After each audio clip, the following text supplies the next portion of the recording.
Christmas பண்டிகையை முன்னிட்டு மீனாட்சி அம்மன், முருகன் மற்றும் இந்து, முஸ்லிம், கிறிஸ்தவர்கள் வேடமணிந்த சிறுவர்களை மதுரை கீழவாசலில் உள்ள செயின்ட் மேரிஸ் தேவாலயத்திற்கு பெற்றோர் அழைத்து வந்து சமத்துவ விழாவாக கொண்டாடி வருகின்றனர். அந்த காட்சிகளை முதலில் பார்க்கலாம். இதுகுறித்த விவரங்களை தர காத்திருக்கிறார் செய்தியாளர் பாலமுருகன். அவரிடம் பேசலாம். வணக்கம் பாலமுருகன், மேலும் விவரங்கள். நிச்சயமாக மதுரை மாநகர் கீழவாசல் பகுதியில் உள்ள நூற்றாண்டு பழமை வாய்ந்த புனித மரியன்னை ஆலயத்தில் இன்றிலிருந்து கிறிஸ்துமஸ் விழா கோலாகலமாக கொண்டாடப்பட இருக்கிறது. இதற்காக தேவாலயம் முழுவதும் வண்ண விளக்குகளாலும் கிறிஸ்துமஸ் மரங்களாலும் அலங்கரிக்கப்பட்டிருக்கிறது.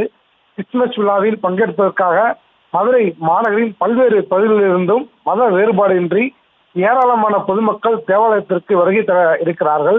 இந்த நிலையில் தேவாலயத்தில் நடைபெறவுள்ள கிறிஸ்துமஸ் விழாவில் பங்கேற்பதற்காக சமத்துவத்தை எடுத்துரைக்கும் வகையில் சிறுவர்கள் முருகப்பெருமான் மற்றும் மதுரை மீனாட்சி அம்மன் கடவுள் வேடமிட்டபடியும் இஸ்லாமிய மதத்தை எடுத்துரைக்கும் வகையில் தொப்பி அணிந்து வந்த சிறுவனும் கிறிஸ்துமஸ் தாத்தா வேடத்தில் வந்த சிறுவனும் ஒரு சேரா ஒன்று கூடி தேவாலயத்திற்கு பெற்றோர்கள் அழைத்து வந்திருக்கிறார்கள். இதனை பார்த்த கிறிஸ்தவ பெருமக்கள் உள்ளிட்ட பல்வேறு பொதுமக்களும் கடவுள் வேடமிட்டு சமத்துவத்தின் அடையாளமாக வந்த குழந்தைகளோடு புகைப்படம் எடுத்து மகிழ்ச்சியை வெளிப்படுத்தி வருகிறார்கள்.